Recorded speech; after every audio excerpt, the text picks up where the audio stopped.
Hey there, and welcome back to another episode of Broke Up, Not Broken. If you're going through a divorce, don't worry, you're not alone.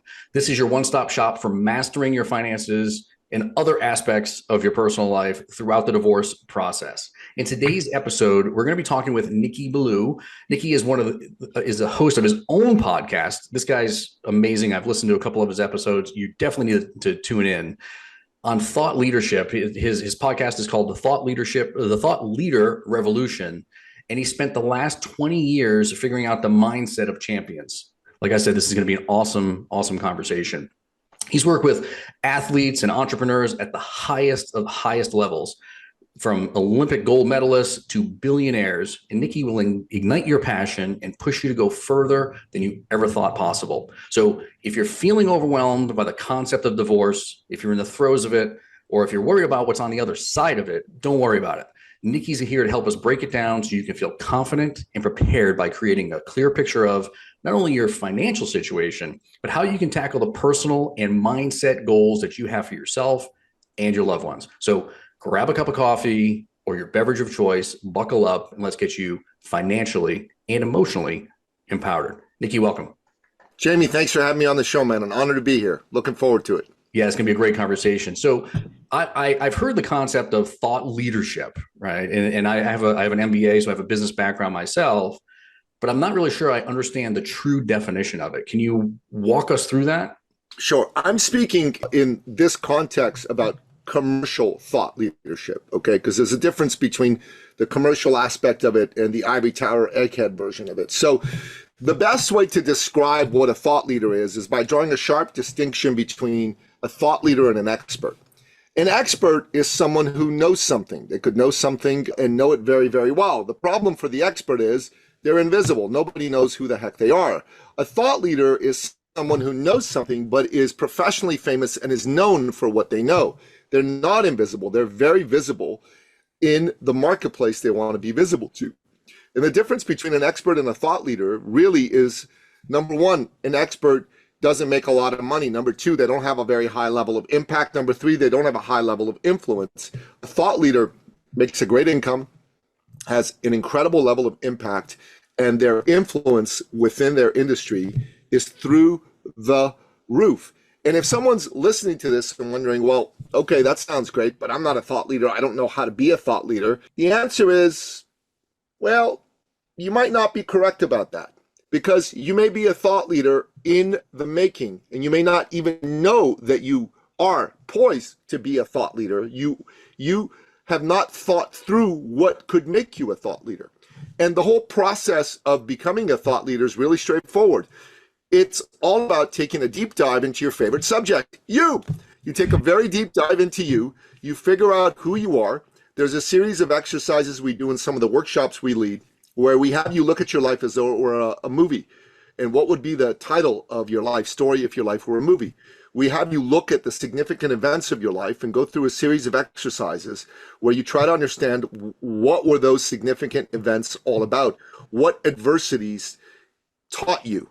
And what did you learn from those various adversities that have started to define who you are and how you operate in the world? And if you do that, then you can go, oh, well, I actually have some real expertise when it comes to, for example, solving problems, being creative, bouncing back, et cetera, et cetera. So myself, one of the reasons that I wanted to come on your show is I've gone through a divorce myself, and divorce was one of the key significant events in my life. And if people go, okay, well, how does going through a divorce add to your thought leadership? Well, one of the things that it taught me was resilience, right? Divorce is not the most fun time in a person's life, not mine, not yours, not anybody's. And for me, the way that I responded to divorce was to sit down and think, how can I transcend this? How can I become better? How can I become a better man, a better husband next time around, a better father this time around, et cetera, et cetera. And all of those experiences as part of the divorce process added to my thought leadership. So if people say, okay, Nikki, so what are some areas you're a thought leader in? Well, one of the areas I'm a thought leader in is high performance, right? Thinking like a champion. Thinking like a champion is very powerful. It's very important. Thinking like a champion has been informed in large measure by the fact that I went through a divorce, because part of thinking like a champion is if you get knocked down, you don't stay down. You get back up. You know that famous scene in the movie Rocky Balboa when he's talking to his son and he's saying, hey, you know what? This is how winning is done. You get knocked down 7 times, you get back up 8. And really, at the end of the day, that is an example for myself of, well, how did an experience in my life contribute to my thought leadership? But that's possible for you. Not only possible, that's how we would define your thought leadership, is we'd have you go through a series of processes like this, and then have you map all this out, and presto, you'll figure out what your thought leadership is about. Then you might go, okay, well, that's great. So now I know my thought leadership. Why should I care? Well, once you know your thought leadership, there's a whole group of people out there that are suffering from problems, serious problems in areas relating to business, to income, to health, to wellness, to mental health, to relationship success, to finding relationships, et cetera, et cetera. And all of these people are suffering in those various areas.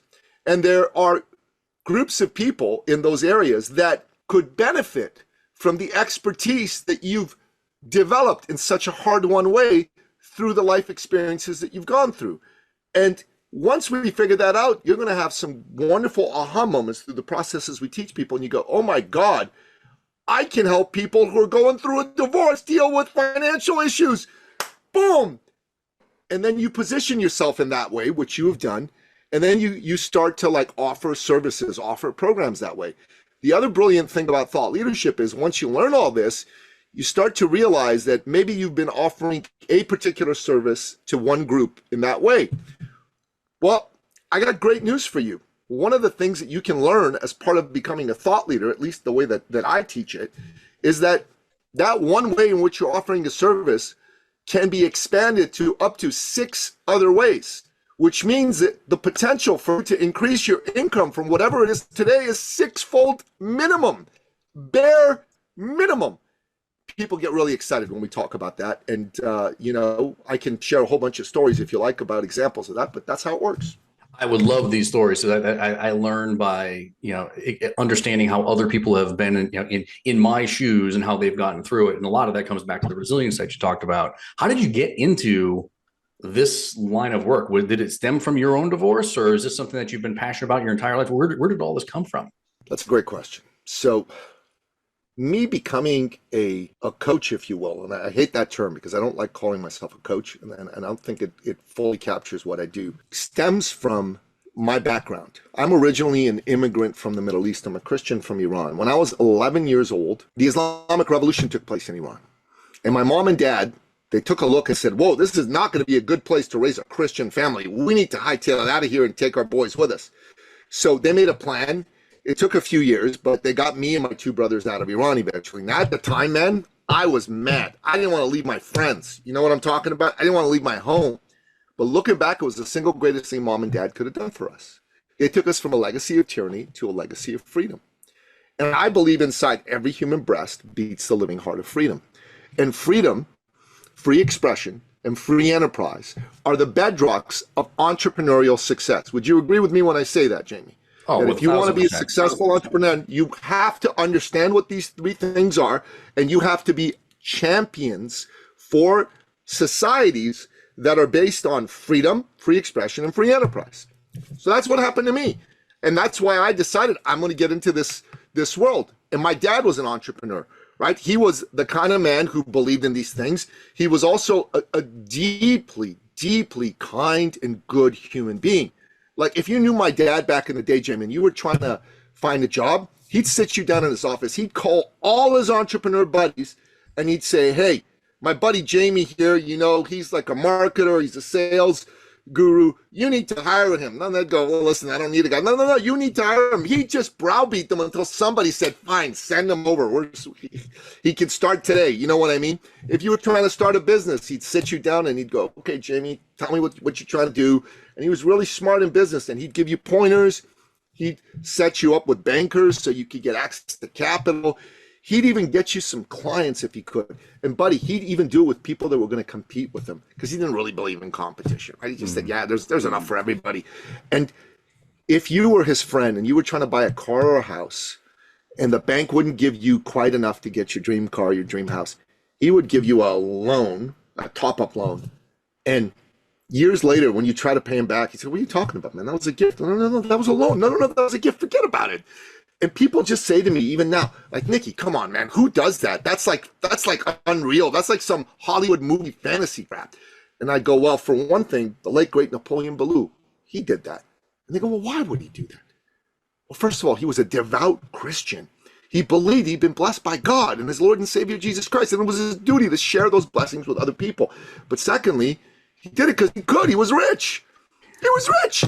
I wanted to be like Dad. I wanted to be somebody people looked up to. I wanted to be somebody that could do good things for people. And Dad all day long would come and tell me, "Son, life is about people. It's not about money. Even business, son, is not about money. It's about people." And I go, "Dad, business? I get life, but business without money, where's business?" He goes, "That's true, but without people, where's the need for money?" I'm like, "Oh." And he said, "Son, everybody, every human being, that's like somebody's son. That's someone's father. That's someone's brother, right? That's a hero to somebody." Yeah. And maybe they've been burned by somebody just like you. It's your job to restore their faith in humanity. Remember, everybody needs someone in that corner. Everybody needs someone to believe in them. It's your job to believe in people, son. You give them a little spark of belief, son, it'll turn into a roaring fire. And that's how you live a life worth living. That's how you live a life that God is going to be happy with. And man, my dad passed away 4 years ago, February 23rd, 2020. You know, he was 81 years old. And it was, I'm telling you, remains the honor of my life to be Napoleon Billou's son. And he passed the torch on to me. And my job, man, like, yeah, you're right. I'm a thought leader. I've written books. I got podcasts. I know a lot. I've accomplished a lot. I am not that proud of those things because anybody can do that. Like, honestly, anybody can do what I've done and more. What I'm proud of is that I am Napoleon Billou's son and I'm a professional believer in people. That I'm proud of. And that, I think, is the point of difference of Nikki Billou in my profession and other folks. This is incredible, man. And I was going to say, I want to go out and have a beer with Napoleon, but unfortunately he passed. And I wish I would have known him years ago. Then he sounds like an amazing man. So thank you for sharing that story. It's incredible. How do we transition some of this information or transfer the thought leadership stuff into people that are going through divorce, like, because they're in the throes of it? I mean, you were there, I was there.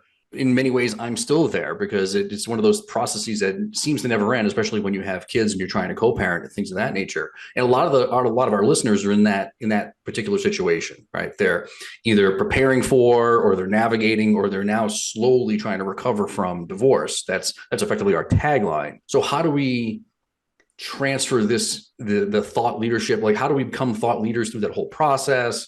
I mean, you talked about resiliency. You talked about, rising up from the ashes, getting up, 8 times when you've been knocked down 7. What do the listeners need to know about that whole process that someone like you can help with, or, they can, some steps and tips that they can do on their own? So I'm going to say this, okay? Don't go through the process of divorce or frankly, anything in life that's important on your own. And I don't mean go become buddies with a divorce lawyer, because I'm sorry to say most divorce lawyers are in it to bleed you and your family dry.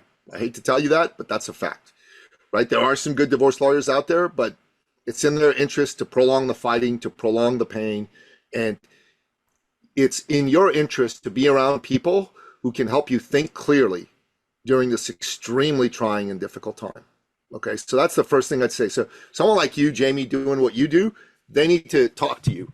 They need to constantly be in a space where they're part of something. And if you're going through a divorce, whether you're a man or a woman, I recommend that you join a group, a men's group, a woman's group. But just make sure that it's not all about hating on the opposite sex, okay? Because if it's that, that's a terrible idea. It's just going to feed your anger, and it's not going to have you make good decisions. And I want to say this to you. You may be very angry at your spouse, and I'm going to say something that could get a few people to go, "You're an idiot, Nicky," but I'm not an idiot. What I'm telling you is from the deepest part. Take a good hard look and ask yourself if this divorce absolutely must happen. because if there is 1% chance that it shouldn't happen, I recommend that you go back to your spouse, you find yourself some people who are really skilled at unraveling knots, especially if you have children, because guys, the impact of divorce on children is horrific. Even in a good situation, and I had a good divorce, my ex and I have gone on vacation together with the kids with my new lady, okay? So I'm just letting you know, like, I've had a really, really good divorce.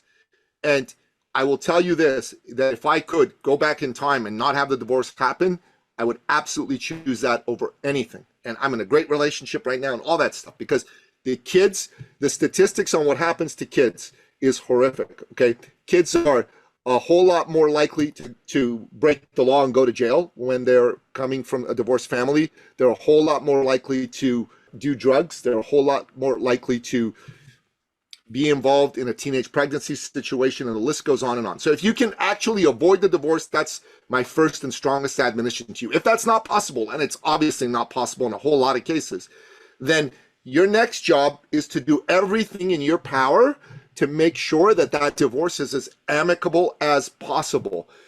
Hate-ons for your spouse, hate-ons by them for you, only hurts your children.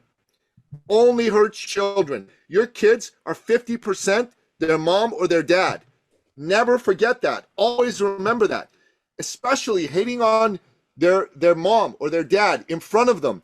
Man, you may as well be torturing them. You know what I mean? Because they're going to be thinking, oh my God, that must mean I'm defective. That must mean I'm bad. So these are the first pieces of advice that I want to give to somebody going through divorce. Now, let's say that you get this and you're operating from this. Great. Here's my next piece of advice for you in terms of thought leadership. You're in a business. You are trying to like pick up the pieces, move on and move forward. Then you should go and look at what it is that you want the rest of your life to look like. Do you want to stay in the same business you're in right now? Do you think you need to reinvent yourself? I wrote a book. It's called The Thought Leader's Journey. It's not specifically for divorced people, but it is a step-by-step guide on thought leadership.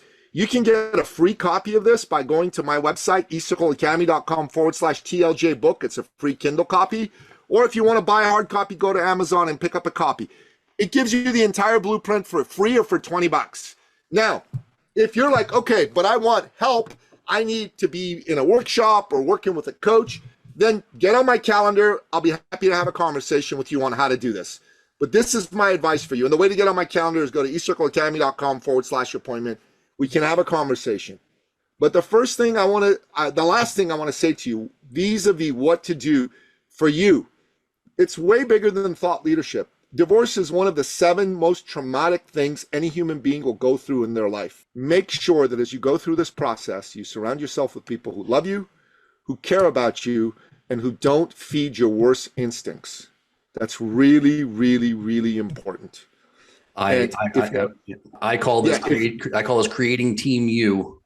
Creating Team U. Create Team U, but it's really important. If you got people who are just cheerleading you to get angry at your former spouse or soon to be former spouse, they're not your friends. Yeah. They're not your friends. Okay? Remember that. You want to be around people who absolutely are on your side, but also are clear-eyed enough to know that, and as you said yourself, you got kids, you're tied to your spouse forever. Forever. There is no getting around that, right? You need to find a way to make this situation, this post-marriage situation, work in an amicable way, in a way that supports your kids succeeding in life. Staying in an anger mode hurts your kids. Period. Full stop. And that's the last thing I want to say about this. Love it. Love it. You should have talked to my ex-wife before we got to it was unfortunately her approach was not the same, but yeah, you live and learn and you do the best you can with it. But I agree. I think the more amicable you can make things, the better it is for the kids, for sure. Yeah. Along those lines, I want to talk a little bit about, I have 2 last questions for you. I think you're going to be right up your alley here. In my situation, I'll just share with you and the listeners here. My ex-wife, as soon as I decided that I wanted a divorce, the first thing my ex-wife did was try to slander me, and even to the point where she was sending messages to people that I worked with about the type of the person that I was in her mind or whatever it is, which was very far from the truth of some of the things that she was saying. But I won't share those things with you, but there was a lot of alienation going on. There was a lot of slandering going on, and it was just awful experience for myself. How does a major life event like a divorce affect someone's professional image and brand? And what are some things that you can do about that from a thought leadership perspective, from a business leadership perspective, and so on? Is there any tips and tricks you can have there about that realm? That's an interesting question. And the answer in 2024 is it depends. Unfortunately, it's harder for a man. It's like if you're a man, divorce is really bad for your brand because like it or not, society is going to look like you failed. It's your fault. It's usually unfair, but that's how it's going to go, right? So for you to be able to overcome that stigma, that unspoken stigma that's out there, all the things that I talked about earlier, make sure that you, A, do your darndest to try to keep the family together because that'll go well for your brand if you did that, right? And B, if that's not possible, that you don't slam your ex-wife no matter what she says about you, and that you're constantly honoring her for her position as the mother of your kids. These are things that are super, super important for your brand as a man for you to do. And when you're done, you need to be seen as somebody who's going out of his way to make sure that he's got a good relationship with his ex-wife when it comes to raising the kids, and that you are a yes to what she wants, because when it comes to raising the kids, if you're fighting with her about every little dollar and cent, that word's going to get out, believe me, and that is not a brand that you want out there. If you're a woman, society's going to be a little bit easier on you in a divorce situation, right? And that's, like it or not, that's the truth. But what will hurt your brand, again, is if you are angry and loud about what's wrong with your ex. That's going to hurt your brand professionally in a big way. Unless your ex was like, I don't know, a criminal or a drug dealer or that kind of individual, which in most cases is not the case. Making things up and portraying yourself as a victim is going to hurt your brand. Period, full stop, end of story. People are going to go and they're going to say, if she's talking this way about someone she used to love, what's she going to say about me if things in our relationship go that way? And you don't want that reputation. You don't want that. If someone says, are you divorced? You should say, yes, I am divorced. And if they say, what's your relationship with your ex like? The best answer to be able to give, the truthful answer, is we have a great relationship. We work very hard together to make sure that we're raising our kids right. And he's a wonderful person. It just didn't work out between us, is the best answer to be able to give. And the worst answer to be able to give is he's a horrible human being. He's this, that, and the other, and exaggerate every little fault that he had to try to make him look terrible. And I say this to women, and I hate to say this to you ladies, but you do this to us way more than we do it to you. There's reasons for that. And sometimes it's deserved on our part, but deserved or not, it's a horrible idea for your business brand. Love it. Yeah. So you've dropped so many nuggets of information here and tools we can use and things we need to be thinking about as we're going through this process. Any questions that I didn't ask that I should have asked, or is there anything that you want to share that we didn't get a chance to cover? Actually. Yes, there is, if I may. So in addition to my business work, because I'm a man who's gone through divorce, I got very deeply involved in men's work, and I run a men's organization. It is not only for divorced men. I want to be straight about that, but we definitely deal with relationship issues with men. It is a huge part of what we talk about. It's called The Sovereign Man, and we have a podcast for that as well called The Sovereign Man Podcast. And Jamie, you should come and be a guest of mine on that podcast. We should make that happen. I think given what you do, it makes sense. But this is a group, we're looking for men who are seekers, who want to be better, who understand that in 2024 as a man, it's important for you to be in masculine-only spaces, because masculine-only spaces are one of the few places where a man can let his hair down, fully be himself, and also be challenged and pushed by other men to get better, right? Because let's be honest, left to our own devices, we men are lazy. We'd rather sit on the couch, drink beer, watch some golf. watch golf, football, and make comments.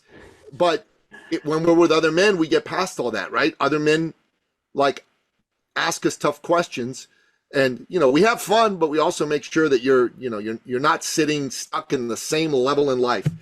And Jamie, I want to invite you to come to a Sovereign Man meeting. We're having one a week tomorrow on Zoom. Love for you to come check out what we're all about. But if you're listening to this and you're a man, you want to come check out what we're doing at Sovereign Man, and it's sovereignman.ca. I'm in Canada. Sovereignman.ca is the website.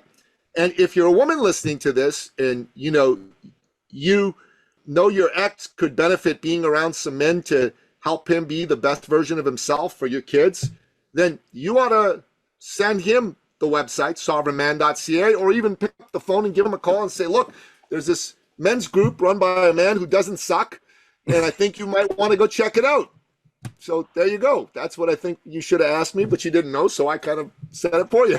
Awesome. Well, you teed that up perfectly, because my next question was going to be, now how do we find you and how do we get more information from you? I think you've covered a lot of that, and you gave us the links earlier, and again for the Sovereign Man podcast and the Sovereign Man group. I'm going to do, if you're driving while you're listening to this, if you're not in a place where you can jot down this information, it's all going to be in the show notes anyway. So all the information for Nicky is going to be in there. Don't hesitate to reach out to him. I love this conversation. I am definitely going to come join you if I have time tomorrow. If not, it'll definitely be in a future meetings. We'll stay in contact here. I'd love to be on your show too. I think the work that we do, we do work with a small percentage of men, which is in my experience so far is mainly just because, I'll just say this frankly, women can be smarter than men in a lot of areas, and one is knowing that they need help, and a lot of women reach out to us for this type of help them navigate the financial nuances of divorce. A lot of men out there just feel like, hey, I understand this, I get it, and they don't necessarily seek the help. But I feel like if you're listening, men, you're doing yourself a disservice by not reaching out to folks like us who can help you navigate the divorce and get everybody through it in a fair and equitable way, and try to put everybody on a nice, firm foundation moving forward relative to their finances. So again, man, I appreciate your time today. Thank you so much for joining me. I will, again, share all of your contact information in the show notes, so you have all our listeners have access to it. And we'll do it again sometime in the near future. Thanks again, Nicky. Thanks, Jimmy. Thanks for having me on. It was fun.